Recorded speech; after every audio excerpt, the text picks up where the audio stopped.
Galeri Pusat Kehutanan Papua yang selama ini menjual beragam produk kreatif olahan potensi hutan non-kayu, kini melengkapi kreasinya dengan membuat souvenir boneka maskot PON. Terbuat dari kayu susu dan fiberglass, maskot Kangpo dan Drawa dijual dengan harga Rp300.000 per buah.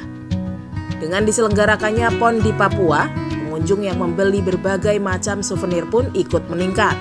Pendapatan toko bisa meraup penghasilan 5 juta hingga 15 juta rupiah per hari. Dan diharapkan akan menjadi oleh-oleh atau souvenir bagi para atlet, pengunjung, penonton, dan masyarakat Indonesia yang boleh berkunjung ke Jayapura.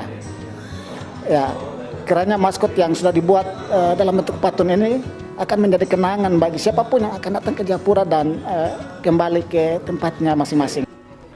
Adapun Kangpo dan Drawa merupakan maskot PON Papua yang terinspirasi dari dua satwa endemik yang hidup di alam Papua, yakni kanguru pohon dan burung cendrawasih. Maskot Kangpo digambarkan membawa obor PON dengan ikat kepala dan rumbai-rumbai pada kepala dan pinggang.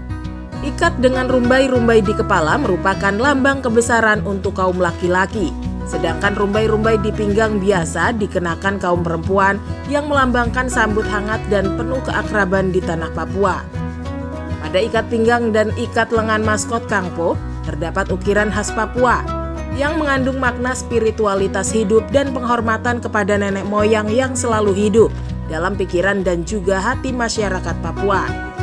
Maskot Kangpo juga memakai mahkota puncak salju sebagai ciri khas pegunungan Jayawijaya Papua yang bersalju abadi. Pada Drawa, tali medali warna merah putih yang jadi kalung melambangkan kebersamaan memperebutkan medali dalam bingkai negara Kesatuan Republik Indonesia. Sedangkan 3 lingkaran di dalamnya menunjukkan klasifikasi medali emas, medali perak, dan medali perunggu. Warna kuning di kepala dan ekor adalah warna cendrawasih yang melambangkan semangat kehangatan dan kegembiraan. Selain itu, warna ini juga menunjukkan Papua sebagai tanah yang kaya. Untuk obor yang dipegang oleh masing-masing maskot menunjukkan semangat yang kuat dan menyala bagai api untuk bertanding merebut prestasi dengan menjunjung tinggi sportivitas. Dari Papua Jayapura, Erlangga Bregas Prakoso mewartakan.